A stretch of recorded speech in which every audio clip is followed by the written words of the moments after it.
I think it was just huge because of how we started the season. Going to Utah and to A&M, and then having to then go play a really good UTA team on the road. So 3 straight road games, I think, and then going into overtime at A&M and just kind of letting that one slip away on a last-second shot, an amazing shot by one of their players, and just to pull that one out and the way we did.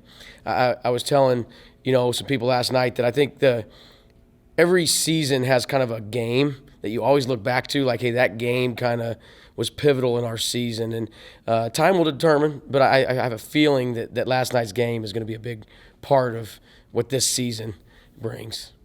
The video of you walking into the locker room, the celebration was really awesome to see. What were those moments like?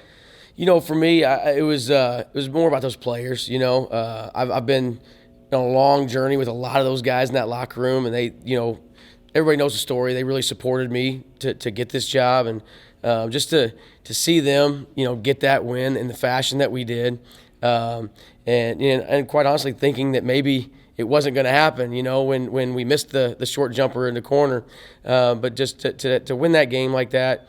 I wasn't really thinking about my first win. I was just thinking about, man, what a weight off of these guys' shoulders, to get that first win of the season, knowing that we were coming home finally, on Friday night.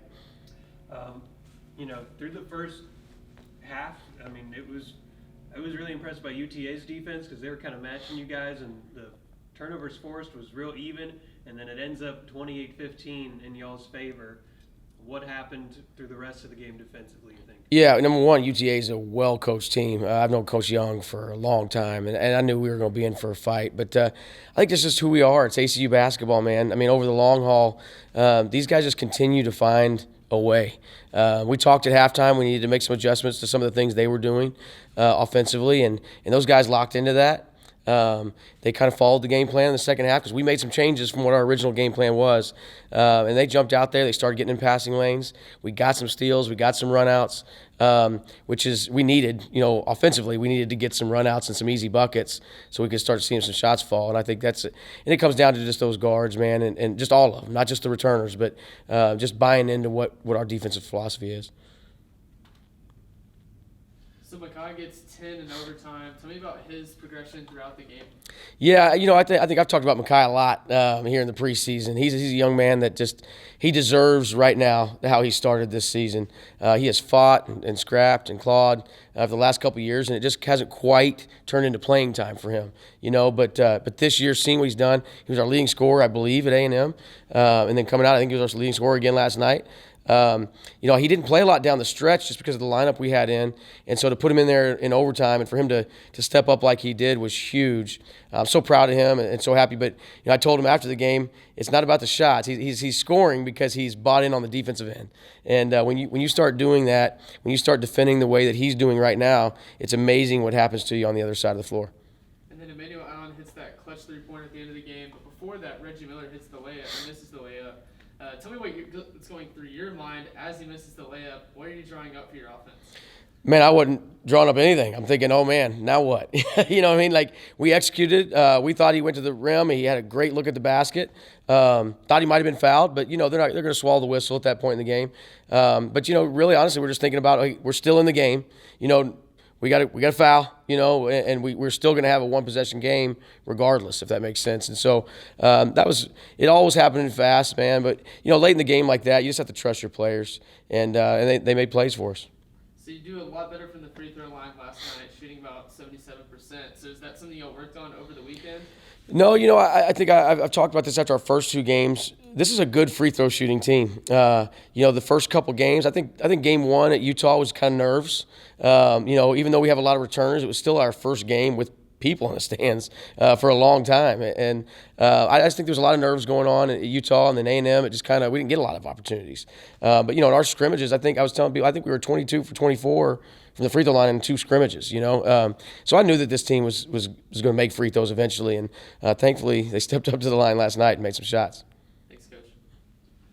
So, coming off some road games, coming off your first win, is the team living up to your expectations in your mind? You can practice so much, you can have it in your mind, but seeing it real time in the game? Yeah, I'm extremely happy and proud of these guys. I was, going into the Utah game, the first game of the season, the big question was, can we, you see it in practice, but you don't know until you really get out there and start playing. Like, are we going to play ACU basketball? What we've seen the last few years. And I think I saw that in Utah. I mean, Utah is a very good program that I think has gone on to win 2 games by 60 points since they played us, and obviously I think, A&M, SEC team, and then last night a very good team in UTA. We have played ACU basketball, which is tough, hard-nosed defense, turn your opponent over 20 or more times, score off your defense. And I'm just extremely excited to see that from this team. So you get to go to the Bahamas. I know you're playing McMurray Friday, but for next week with the Bahamas, what will that tournament be like? It's a good question, man. I know we play what I think is probably an NCAA tournament team on opening night out in the Bahamas in Jacksonville State. Played Wichita State down to the wire. Took a miracle shot by Wichita State to beat Jacksonville State. I think we got them, and then there's a bunch of other. It's a really good mid-major tournament. But these are the kind of tournaments we're trying to get into that we couldn't get into before. And so we're excited to go out there and test ourselves. It's going to be a challenge, especially with the schedule that we've already had. We play Friday night, get on a plane right after it to head down to Dallas to get on that plane to go to the Bahamas. But we're going to go out there, we're going to compete. We're going to have to do some different things with our lineups and stuff. We play 3 games in 3 days.